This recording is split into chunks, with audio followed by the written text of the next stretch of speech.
Web3. Pour le meilleur ou pour le pire, Kim Kardashian vient d'être condamnée à une amende pour avoir fait la promotion de certaines cryptos, sans avoir en plus spécifié, explicité le fait qu'elle était rémunérée pour ça. Est-ce que le même type de réglementation s'applique en France? Alors pour l'instant, spécifiquement sur les cryptos, pas encore.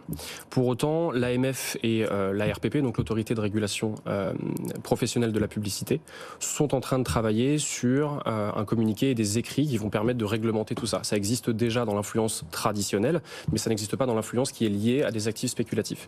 Mais pour autant, c'est quelque chose qui est important pour eux et c'est quelque chose qui va le devenir.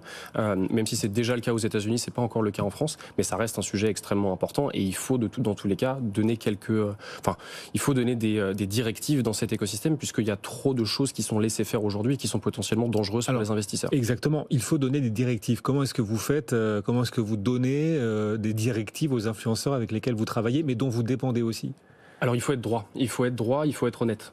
Ne pas dire que cette vidéo m'intéresse parce que ce projet m'intéresse, le mettre en avant, et ne pas dire que c'est sponsorisé.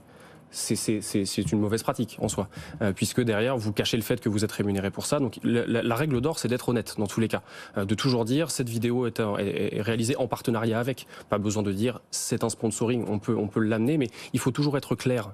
Il faut toujours être honnête sur cette mentalité-là, puisque c'est ce qui fait, et ça aura forcément une influence ensuite sur la décision que prendra ou que ne prendra pas l'investisseur qui regarde cette vidéo-là.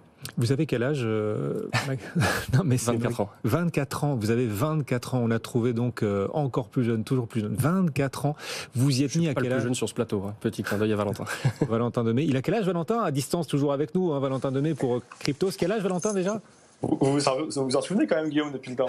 Ça me ferait mal d'apprendre que vous n'avez pas vieilli depuis, alors. Vous avez de la chance. Très peu. Il a 22 ans, je crois, c'est ça, Valentin?